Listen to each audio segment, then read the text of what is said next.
like a, clean cut, more attractive individual. It's so insane. It's so stupid.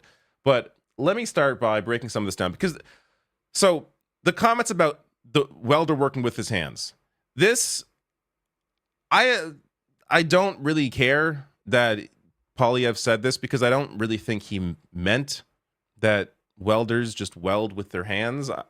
I'm sure he knows they use tools. I'm sure he knows that there is welding machinery that they use. He has to know that, at least.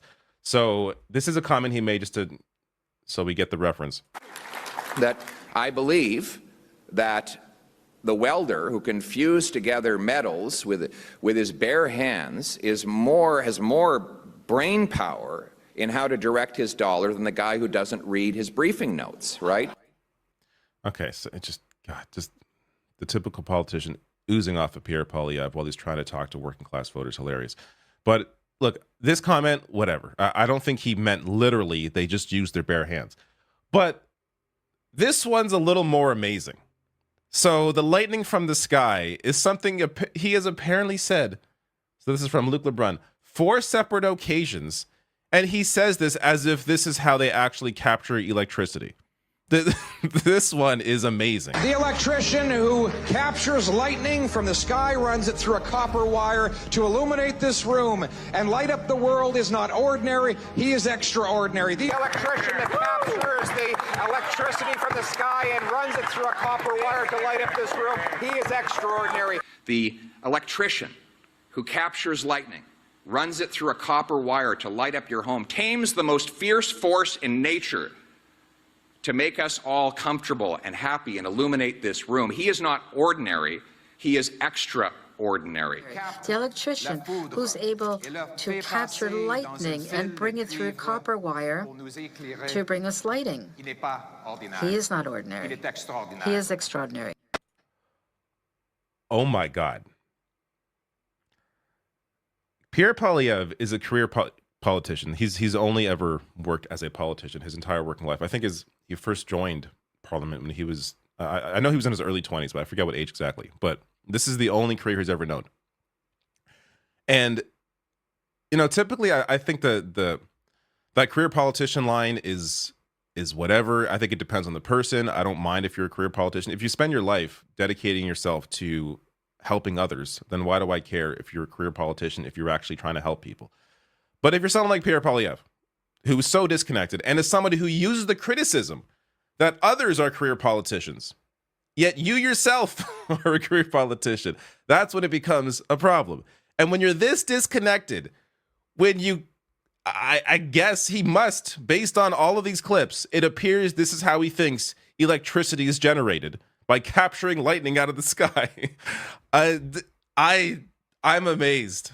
I didn't know he was on this. I've been paying attention here and there to Pierre Poilievre, but I find him so annoying that I find it hard to follow everything he's doing.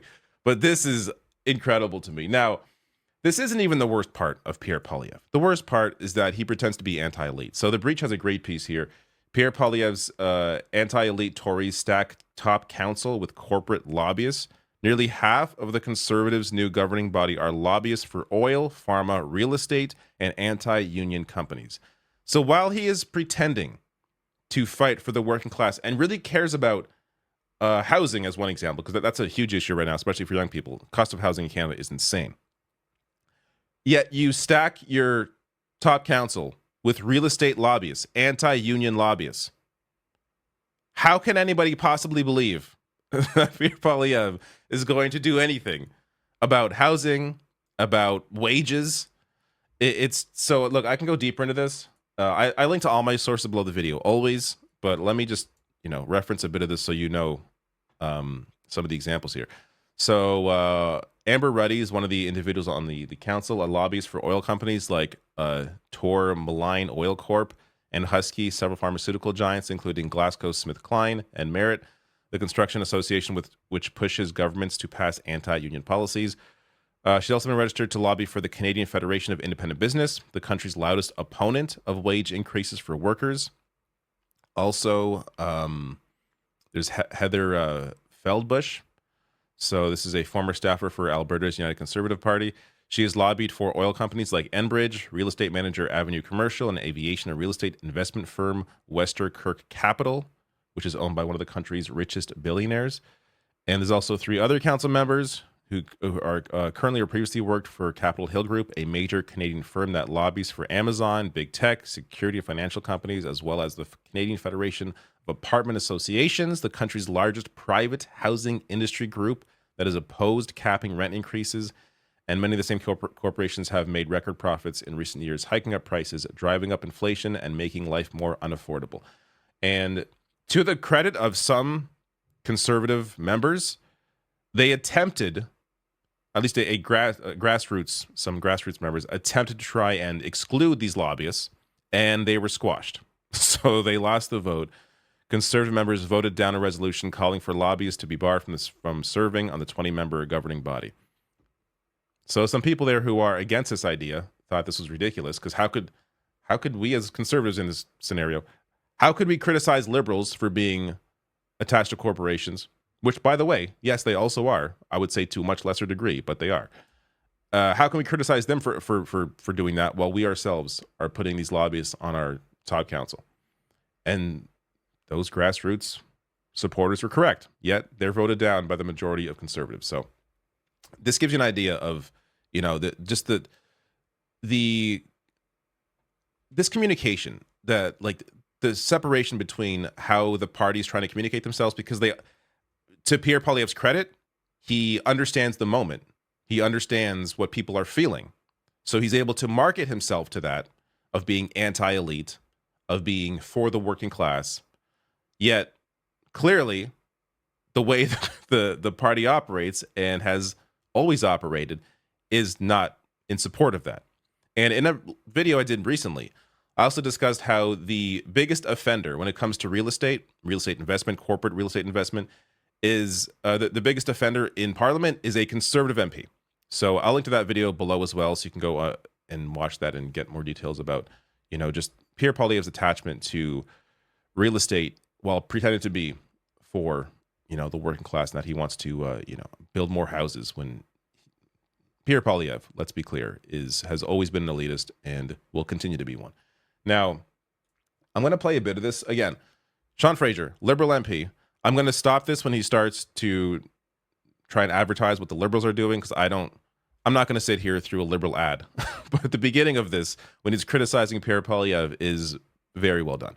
Pierre Poilievre pretends to care about helping you find a home. The truth is, he doesn't. Listen to the way he talks about starter homes for young people in this country. A tiny little shack. The woman who lives there defended her house. He called it a shack. A shack. That was a little embarrassing also, because it's not.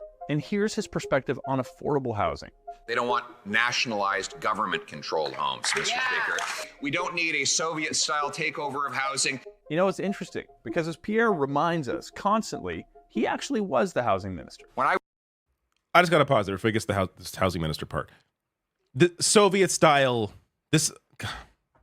the idea that the Liberals are even trying to argue for public housing is offensive to me. I wish they would.